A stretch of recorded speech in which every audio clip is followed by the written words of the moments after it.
Pagbasa mula sa aklat ni Propeta Zacarias.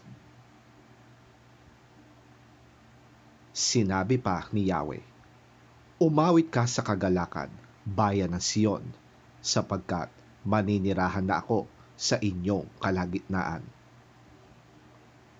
Sa araw na yon, maraming bansa ang sama-samang magpupuri kay Yahweh at pasasakop sa Kanya. Siya'y maninirahan sa inyong kalagitnaan. Sa gayon, malalaman ninyong isinugo ako ni Yahweh na makapangyarihan sa lahat. Aangkinin ni Yahweh ang Huda bilang bayang mahal at muli niyang hihirangin ang Jerusalem. Tumahimik kayo sa harapan ni Yahweh lahat ng nilalang, sapagkat tumayo na siya sa kanyang banal na tahanan.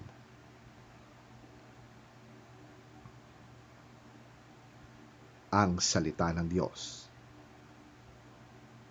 Salamat sa Diyos. Ang mabuting balita ng Panginoon ayon kay San Mateo. Papuri sa iyo, Panginoon. Habang si Jesus ay nangangaral, dumating ang kanyang ina at mga kapatid. Naghihintay sila sa labas ng sinagoga dahil nais nila siyang makausap. May nagsabi kay Jesus, "Nasa labas po ang inyong ina at mga kapatid. Ibig nila kayong makausap."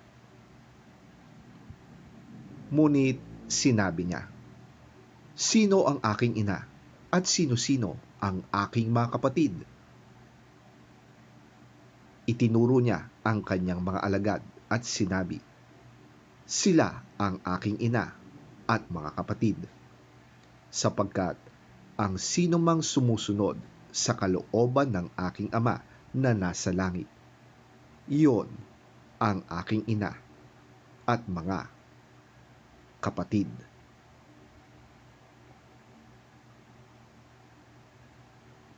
Ang mabuting balita ng ating Panginoon. Pinupuri ka namin, Panginoong Hesukristo. While Jesus was still talking to the crowd, his mother and brothers stood outside, wanting to speak to him.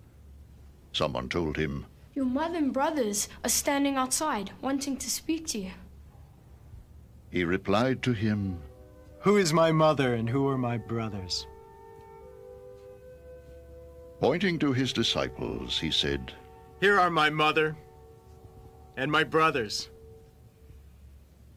For whoever does the will of my Father in heaven is my brother and sister and mother."